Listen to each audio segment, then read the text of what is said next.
Buenos días, mi nombre es Duan Peña Tacoma del grado noveno y voy a hacer la recuperación de democracia.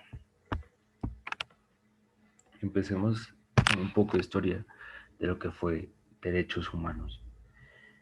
Estos comienzan básicamente cuando en la edad antes de Cristo alguien se alzó al poder con un pensamiento totalmente diferente. Este fue Ciro el Grande, conquistó a Babilonia.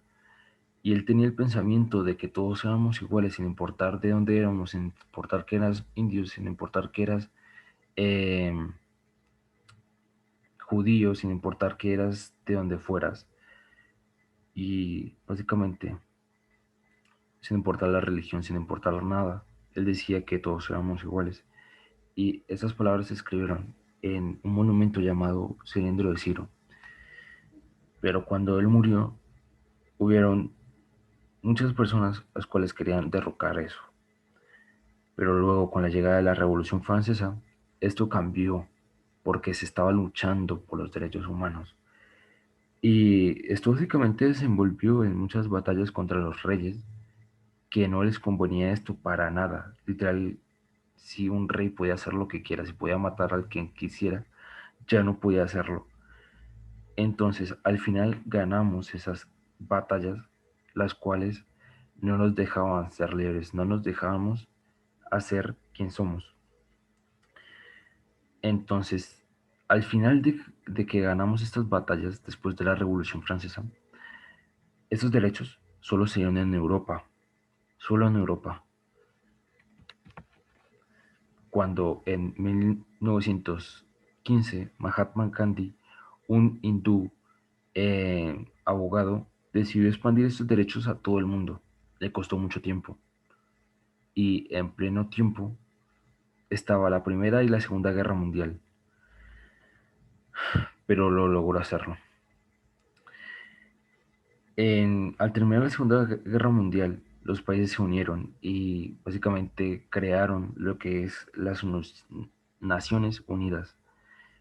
Y así, para formar y para condensar todo lo que eran el cilindro de Ciro, la Revolución Francesa, los derechos de los franceses y formarlos en uno solo, pero esta vez universalmente. Se llamó la Declaración Universal de los Derechos Humanos.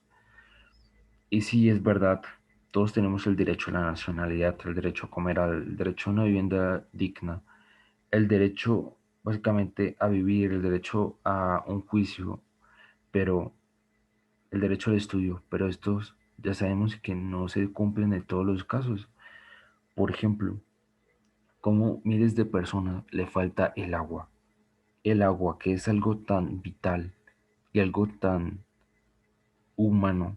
¿Cómo nos va a faltar el agua? ¿Cómo a personas que tienen el derecho al estudio no lo tienen por falta de ingresos, a una vivienda digna, a tan solo comer? A personas, hay personas en todo el mundo con desnutrición. Obviamente, no en todos los casos se cumplen los derechos humanos. Pero antes de pasar al siguiente tema, quisiera decir que los derechos humanos, no, perdón, la Declaración de los Derechos Humanos Universales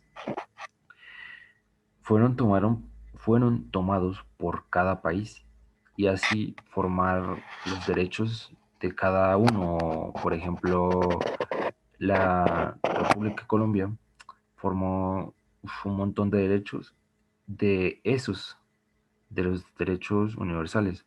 Por ejemplo, el derecho al libre albedrío podría ser el derecho al estudio y demás. O sea, formaron de esos derechos a formar demasiados. Por ejemplo, tenemos el derecho al juicio, a ser inocente hasta no demostrar lo contrario. Entonces eso está muy bien. Vamos con el otro tema, que sería derechos internacionales humanitarios, que es básicamente una entidad, un convenio que actúa en tiempos de guerra para que ésta no salga del país o de los países y se ayude a los afectados. Y ya eso es todo de mi parte. Muchas gracias.